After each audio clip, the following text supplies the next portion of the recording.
Hello everyone, welcome back to the channel. If you're preparing for DevOps engineer role or just want to sharpen your interview skills, so you are the right place. In this video, I am sharing DevOps interview questions like I have personally encountered in interviews during my professional experiences. So these are not theory based. These are practical, real world questions that are being asked by the top companies. So whether you are beginner, intermediate or advanced engineer, so this video will give you confidence and clarity. So grab a notebook. So let's quickly dive in.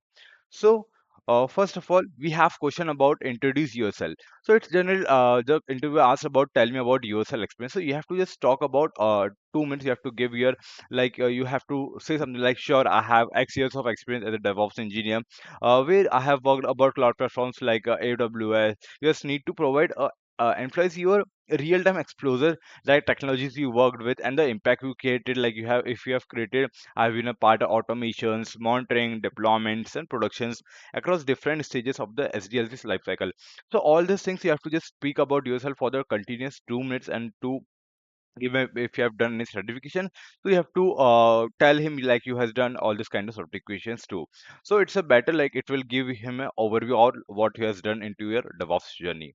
Okay, now second task is what are your day-to-day tasks. So if you are a DevOps engineer, if you are already working, if you are new, so what a DevOps engineer generally do.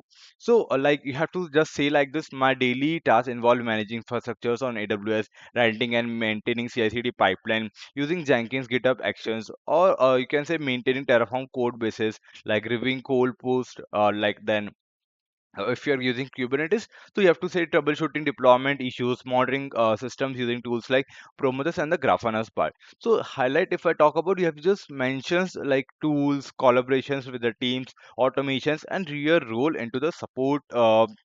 Production support. So this will give overview how you are just scheduling, how you are just managing your day-to-day tasks as a DevOps engineer. Okay, then let me come to the third questions, that is what scripting experience do you have.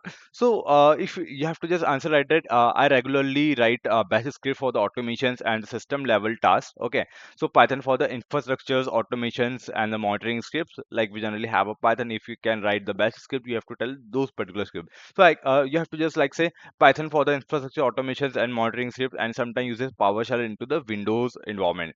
Or if I talk about some highlight point here, so you can just say showcasing your real scripts. Okay, you have to just say showcasing your real scripts or use case like automations, health checks, and the provisions. So like this, you have to just say your experience about the scripting part. Okay. Moving forward, we have how do you create Jenkins a job? So Jenkins job like this generally considered the CI/CD pipeline flow. So yeah, it's a good question. Like you have to just say like that. It's a good, very good question. So you have to answer like that. You have to create a freestyle or a pipeline job. Or freestyle job, you have to click a new item, name it, select freestyle projects, then configure source code management, build triggers, and build step for pipelines. So you have to just showcase a real use case in a project pipeline, how you generally create a Jenkins pipeline, a Jenkins job. So if you have done with the practicals of the Jenkins, so you will be very easy to answer this particular question. You answer your particular thing, how you just configure your Jenkins job. Okay.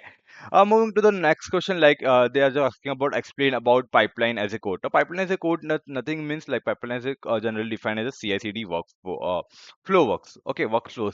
Like we have continuous integrations, we have continuous deployment, or we can say continuous deployments. Okay. So in text, you would typically write a Jenkins file. It uses a Groovy-based DSQL and which generally making the pipeline versions and control usable. So if you want to just highlight, I just let me just quickly give you one about more highlight part. What else you can do over here? You can just talk about the version controlling, usability, code review, and the benefits what we do generally have in this particular pipeline as a code. Okay. Then moving forward, we have what plugins have you used in Jenkins? So we have different kinds of plugins into Jenkins part. So like you can say I have worked on Git plugins. then pipeline plugins, Blue Oceans plugins, Slack notifications plugins, AWS code deploy plugins. So now close plugins. So it depends on you. Like mention a specific use case of each plugin. Suppose if you have used a GitHub plugin, so GitHub plugin for pulling the code, for triggering the code, all these particular things. If you have used AWS code deploy, so just mention why you are just using, because the interviewer generally asks to know, or like if you are, yes, it is quite easy to download the particular things. But if you have installed, but if you have used this, so why, how you have used it? So this generally matters over here.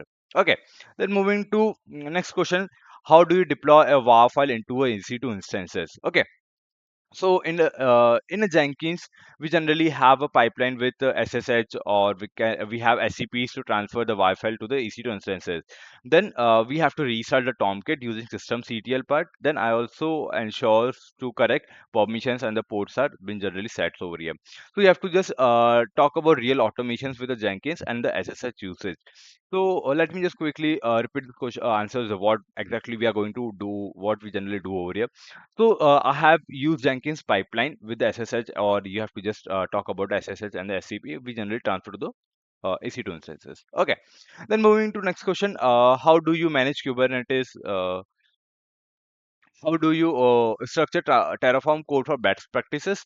So for this, we generally use a modular architecture, like creating reusable modules. Okay, separate environments like we have dev and prod. So keeping states in remote backends like S3 with the DynamoDB logs, and following the name conversion. Like you have to just talk about a little bit, show real world folder structure if possible. This generally questions come about when you are working little bit, you have experience and you're just working for the Terraform from a long time. So this question is too much important. Like every time this question been asked in the company by the interviewer. So like how do you structure your Terraform code for the best practices? Okay, so this question is generally asked. Okay, then next question is like, what challenges do you face when multiple people update Terraform code? So this is also one of the important question of the Terraform, because suppose like we have a team of 5 and multiple peoples are updating at a regular interval of time. So what we generally, so we faces issues like state conflicts. So yeah, state conflicts happen, overlapping of resources changes or log retention.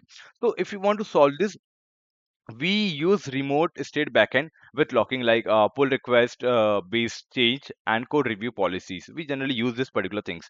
Okay, what we generally use first, that is the use the state backend with the locking. Second, we have pull request based changes. Third, we have code reviews policies. This generally three flows we generally take place. Okay, if I talk about the highlights, you just need to talk about collaboration strategies and how you resolve the conflicts over here. Cool. Then moving to next, like explain infrastructures component into AWS cloud. So if to just talk about, like we have VPCs, we have subnet, we have security groups, we have ELB, we have ASG. Okay, we have AMI. So all these particular things you just need to talk about. A typical architecture include like VPCs, isolated network. Then we have subnet, public, and the private. Then the security groups for the firewalls, load balancers for the ALB, and like network load balancer or application load balancer we have. Then auto scaling groups and AMIs for the instances. So you just try to show with the use real diagrams or explain for the clarity's part. Okay, then moving to next questions, that is how do you perform application redeployments in AWS? So if you want to use this, we have you can update the launch template. Then if you can use the auto scaling groups or a blue green deployments using the code deploy. Like we have a redeployment, so we can use a blue green deployment, which generally highlight for from the AWS sections of part. So using this particular helps in resolving a redeployment. So you have to just showcase about if you have worked on the real time projects. So you have to just talk about use real deployments experiences in this particular part. Okay, moving forward, what were the recent challenges, situations we generally face? So this is a kind of important questions which generally comes like at the end of the, like if you have just asked about this particular question. So these are the questions what we just recently faces the question. So if you just talk about like I'm just giving a certain example from my end. And once a production deployment failed due to a misconfigured security group, so I quickly rolled back the back by changing using the Terraform, and this then implemented a trigger peer review and tagging policies to avoid similar issues. So I just basically rollback. So here you can just show the problem solving under a pressure. How you solve out here? How was your experience from solving this particular things? Okay, then we have what activities are you supporting currently. So it's all about like what all those tools and technologies you are currently supporting, because DevOps is a big bird. Okay, you can't continuously work on some like same many tools at a time. So if we just talk about, I currently manage the cloud infrastructure, ensure CI/CD reliabilities, and support Kubernetes clusters. Like you can just also mention you write automation scripts and handles on-call production support. So you have to just talk about touch on all key DevOps pillar. Like if you have been working on DevOps for the Docker for the building the things, if you're also working on the monitoring parts, like we have Prometheus, we have Grafana, we have Log. If you are also working on this particular thing, so you can also just mention over there. So that's a wrap up of real-time DevOps engineer interview questions and answer. If you found this helpful, don't forget to like, share, and subscribe. Drop a comment below if you want a part 2 or need a deep dive into a specific tools like Jenkins, Terraform, AWS Cloud. So best of luck with all your interview, and remember, practice and hands-on always wins your memorized answer. So see you soon in next one. Keep building, keep learning.